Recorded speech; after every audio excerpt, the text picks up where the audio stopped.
हो रहे हैं। ऐसे में आप सभी के बहुत ज्यादा कमेंट आ रहे हैं कि सर ट्रिपल सी एग्जाम को कैसे पास करना है, कैसे हमें क्वेश्चन हल करने हैं, जिस प्रश्न का जवाब नहीं पता है उसको कैसे करना है, टोटल ट्रू फॉल्स कितने आते हैं एग्जाम में, टोटल एग्जाम का समय कितना होता है। इन सभी बातों को आज हम इस वीडियो के माध्यम से डिस्कस करेंगे ताकि आप सभी को इसकी जानकारी हो कि कैसे हमें एग्जाम करना है, क्या क्या हमें सावधानियां रखनी है ताकि आप एक अच्छी ग्रेड में पास हो सकें। और आप सभी इस वीडियो को अधिक से अधिक शेयर भी करेंगे अपने दोस्तों में ताकि उनको भी पता चले कि एग्जाम को कैसे करना है। सबसे पहली चीज आपको बता दें कि टोटल जो क्वेश्चन होते हैं वो आपके एग्जाम में कितने आते हैं। तो टोटल क्वेश्चन की संख्या होती है 100 प्रश्न आते हैं। ये 100 प्रश्न आपके टोटल मार्क्स जो होते हैं मैक्सिमम वो 100 होते हैं, यानी कि 100 अंक होते हैं। 100 प्रश्न आते हैं और 100 अंक आपको दिए जाते हैं। एक प्रश्न आपका 1 अंक का होता है। समझना, ध्यान से मिस मत करना, पूरी वीडियो ध्यान से देखना, सभी को देखना है क्योंकि ये वीडियो आपके लिए बहुत इंपॉर्टेंट है, ठीक है। इसलिए पूरी वीडियो ध्यान पूर्वक समझना है, मिस बिल्कुल भी नहीं करना है। 100 क्वेश्चन और 100 अंक। आप बहुत सारे बच्चे कहते हैं सर नेगेटिव मार्किंग होती है या फिर नहीं होती है, तो भाई जान लो कि इसमें कोई भी नेगेटिव मार्किंग नहीं है। तो no negative marking, okay, no negative marking होती है, यानी कि कोई भी नेगेटिव मार्किंग यहाँ पे नहीं होती है।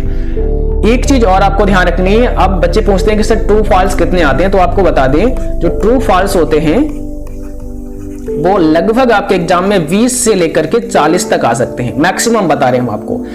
होता क्या था पहले कि ट्रू फॉल्स 50 और 50 ट्रू फॉल्स 50 आपके ऑब्जेक्टिव टाइप के क्वेश्चन आते थे। अब क्या होने लगा है कि अब कंफर्म नहीं है कि ट्रू फॉल्स कितने आते हैं, बट मैक्सिमम देखा गया है 40 तक ट्रू फॉल्स आते हैं और मिनिमम 20 तक आते हैं। कई बच्चों ने हमारे पास ये भी मैसेज किया, ये भी बताया कि सर हमारे एग्जाम में तो 10 ही 12 ट्रू फॉल्स आए थे, 10-12 ही ट्रू फॉल्स आए थे। तो ऐसा भी हो जाता है किसी किसी एग्जाम में, लेकिन ओवरऑल हम आपको बताएं तो मान के चलो कि 20 से 40 ट्रू फॉल्स आपको मिलते हैं। 20 भी आ सकते हैं किसी के एग्जाम में, 25 भी आ सकते हैं, 30 भी आ सकते हैं, 40 तक आ जाते हैं, ठीक है। तो 20 मिनिमम और मैक्सिमम 40 ये आप मान के चलिए ट्रू फॉल्स आते हैं। टोटल जैसा कि हमने बताया 100 क्वेश्चन और 100 मार्क्स से होते हैं। अब यहां पर सबसे बड़ा सवाल आपका ये होता है कि सर मुझे एग्जाम कैसे करना है, जिसका आंसर नहीं पता है उसको कैसे करना है। तो सबसे पहले ट्रू फॉल्स को समझते हैं कि कैसे करना है, ठीक है। देखिए जो आपकी 30 या 40 या 25 जो भी ट्रू फॉल्स, मान लिया कि आपके एग्जाम में 30 ट्रू फॉल्स आए हैं, ठीक है। तो यहां पर होता क्या है कि इसमें चांसेस होते हैं सबसे ज्यादा ट्रू के। अब जिसका जवाब आपको पता है उसको तो आप कर लेंगे आसानी से, जिसका आंसर आपको पता है तो ट्रू होगा तो आप ट्रू करेंगे और फॉल्स होगा तो आप फॉल्स करेंगे। लेकिन इसमें से आपको जिसका जवाब नहीं पता है उसको आपको ट्रू करना है बस, ठीक है। क्या करना है, उसको आपको ट्रू कर देना है। जिसका आपको जवाब नहीं पता है उसको आपको ट्रू कर देना है, सिंपल सी बात है। तो एक चीज तो कंफर्म हो चुकी, क्योंकि इसलिए ऐसा कर देना है क्योंकि अधिकांश देखा गया है कि जो ट्रू फॉल्स होते हैं उसमें ट्रू ही निकलता है, फॉल्स कम निकलता है, ट्रू ज्यादा निकलता है। इसलिए आपको जो पता है उसको अपने हिसाब से कर लीजिए, जो नहीं पता है उसको ट्रू कर दीजिए। एक चीज और आपको ध्यान रखनी है, एग्जाम में क्या होता है, ऐसे जो ऑप्शन दिए होते हैं तो पहले फॉल्स भी दे देते हैं और बाद में ट्रू दे देते थे। अब आप जल्दबाजी में होते हैं तो क्या करते हैं, आपको लगेगा कि पहला वाला ही ट्रू होगा, यही टिक लगा के आगे चले गए, बट ये फॉल्स था। तो ध्यान से पढ़ना भी है कि ट्रू लिखा कहां पर गया है, ऊपर लिखा गया है या फिर नीचे लिखा गया है, इसको भी ध्यान से समझना है। तो ये तो बात हो गई आपकी ट्रू फॉल्स वाली, ट्रू ही करना है जिसका जवाब आपको नहीं पता है। अब आपके जो ऑब्जेक्टिव क्वेश्चन हैं उनको कैसे करना है, तो मान लिया कि यहां पर एक क्वेश्चन दिया गया है और उसके 4 ऑप्शन दिए गए हैं, ठीक है। अब यहां पर ऑप्शन आपके हैं, इसमें यहां पर दिया है ऑल ऑफ दीज। तो आपको क्या करना है, अगर इसका जवाब, देखिए ये सारी बातें जब ही आप सही करेंगे जब आपको आंसर नहीं पता है, जिस प्रश्न का जवाब नहीं पता है। तो मान लिया कि इसका जवाब मुझे नहीं आता है तो हम फिर ऑल ऑफ दीज पर करेक्ट करेंगे, ठीक है। तब आपको क्या करना है, ऑल ऑफ दीज पर आपको सही कर देना है, क्योंकि ये पॉसिबिलिटी है, ये चांस होता है कि ऑल ऑफ दीज वाला ही करेक्ट आंसर होता है। ओके, तो ये चीज भी आपके समझ में आ चुकी है कि अगर 4 ऑप्शन दिए हैं उसमें ऑल ऑफ दीज का भी ऑप्शन है और उसका जवाब नहीं पता है तो आप ऑल ऑफ दीज पर करेक्ट करेंगे। कई बार आपने देखा होगा यहाँ पर बोथ का ऑप्शन होता है, बोथ ए एंड बी।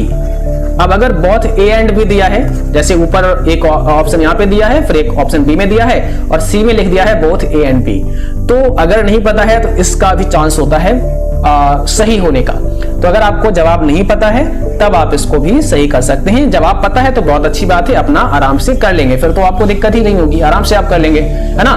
तो एक चीज तो आपकी हो चुकी है कि भाई हमें इनके आंसर कैसे करने हैं। अब रही बात कि जिसमें 4 ऑप्शन दिए हैं, क्वेश्चन दिया गया है उसमें 4 ऑप्शन दिए गए हैं और यहां पर कोई भी ऑप्शन नहीं दिया गया, मतलब कोई भी नन ऑफ दीज या ऑल ऑफ दीज या बोथ ए एंड बी नहीं दिया गया है। चारों ऑप्शन आपके सामने हैं, कैसे करना है। तो यहां पर थोड़ा सा अब आइडिया आपको लगाना पड़ेगा। इसमें बहुत सारी चीजें देखी जाती हैं अपना आंसर देने के लिए, जब अगर नहीं पता होता है हमें तब बहुत सारी चीजें हमें देखनी पड़ती हैं, ठीक है। सबसे पहले चीज है क्वेश्चन को पढ़ना होता है कि क्वेश्चन पूछ क्या रहा है, उसका मीनिंग समझना होता है। उसके बाद हमें जो 4 ऑप्शन है, क्योंकि उस 4 ऑप्शन से ही हमें एक का चुनाव करना होता है, तो हमें अपने ऑप्शन को भी समझना पड़ता है, ठीक है। फिर इन ऑप्शन से जो रिलेट करता है इस क्वेश्चन से, उसी को हमें सही करना होता है। थोड़ा सा ये हार्ड होता है अगर इसका जवाब आपको नहीं पता है और 4 ऑप्शन ऐसे दिए हैं, तो थोड़ा सा करना थोड़ा सा मुश्किल होता है। लेकिन अगर आप ध्यानपूर्वक क्वेश्चन को समझ लेते हैं, उसके मीनिंग को समझ लेते हैं और जो आपकी ऑप्शन है उसका रिलेट क्या है उस क्वेश्चन से, उसको अगर समझ जाते हैं थोड़ा बहुत, तो भी आप इसको कुछ हद तक सही कर सकते हैं और फिर जो भी मन हो आप उस पर यहां पर टिक कर सकते हैं, जो भी आपका मन हो, ठीक है। जहां पर आपको लगेगा, उम्मीद है कि वही सही होगा, लेकिन अगर पता है, आता है, तब तो आराम से आप उसको कर लेंगे, कोई भी दिक्कत नहीं है, ठीक है। जो नन ऑफ दीज होता है, कई बार आपको मिलेगा नन ऑफ दीज का ऑप्शन, तो none of these option correct होने के चांस बहुत कम होते हैं। नन ऑफ दीज के चांस बहुत कम होते हैं, ठीक है। बाय चांस हो जाता है, नहीं तो नन ऑफ दीज बहुत कम मिलता है। तो नन ऑफ दीज पर आपको नहीं जाना है, अगर नहीं आंसर आता है तो नन ऑफ दीज पर नहीं जाना है, उन 3 ऑप्शन में से एक का ही चुनाव कर लेना है। और उसकी विधि यही है, जैसा हमने बताया कि क्वेश्चन को समझना है पहले ध्यानपूर्वक, उसके बाद जो ऑप्शन आपके हैं उनको समझना है, पढ़ना है, उनका संबंध ढूंढना है कि आखिर आपका इसमें आपस में इनका संबंध क्या है। तो कुछ हद तक आप इसको भी कर सकते हैं, ठीक है। और जैसा आपको पता है कि तुक्का लगा के ही सारा काम तो नहीं किया जा सकता है, ये तो सिर्फ एक सहारा है कि अगर आपने पढ़ाई नहीं कर पाई सही से या जिसका जवाब मुझे नहीं पता है, तो हम एक आइडिया लगाते हैं कि कौन सा ऑप्शन सही हो सकता है। आइडिया लगाने का एक विधि है ये, है ना। अब कोई कहे कि बिल्कुल भी तैयारी नहीं की है, उसको एक भी प्रश्न नहीं पता है और 100 के 100 क्वेश्चन को तुक्का लगा के करेगा, तो बहुत मुश्किल है ना। तो ऐसा फिर संभव नहीं हो सकता है।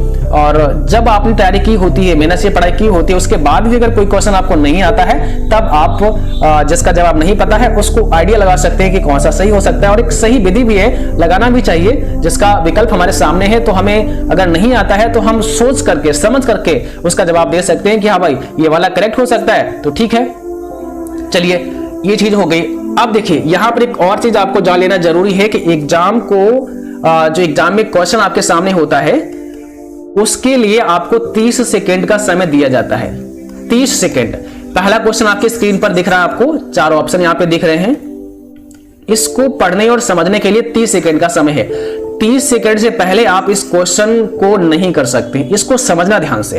30 सेकेंड से पहले इस क्वेश्चन को आप नहीं कर सकते। यहां पर मींस आपने इसको टिक मार दिया और नेक्स्ट आप नहीं कर पाओगे जब तक कि 30 सेकेंड नहीं हो जाएंगे।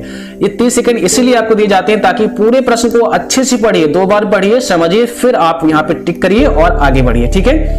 तो 30 सेकंड से पहले आप नहीं जा सकते हैं, लेकिन बहुत सारे बच्चों का सवाल है कि क्या सर 30 सेकंड होते ही अपने आप नेक्स्ट हो जाएगा, तो ऐसा नहीं है। 30 सेकंड हो जाएंगे, फिर भी क्वेश्चन आपके सामने ही होगा। आप चाहो तो इसी क्वेश्चन पर पूरा समय बिता सकते हो, लेकिन फेल हो जाओगे उससे, है ना। क्योंकि अगर आप एक ही प्रश्न पर पूरा समय निकाल लोगे तब तो निश्चित रूप से आपके बाकी क्वेश्चन छूट जाएंगे। तो ये टाइम 30 सेकंड का है, यानी कि 30 सेकंड तक आप यहां रहेंगे। इसके अलावा अगर आपको और समय चाहिए तो आप ले सकते हैं, उसके बाद यहां पे नेक्स्ट कर सकते हैं, ठीक है।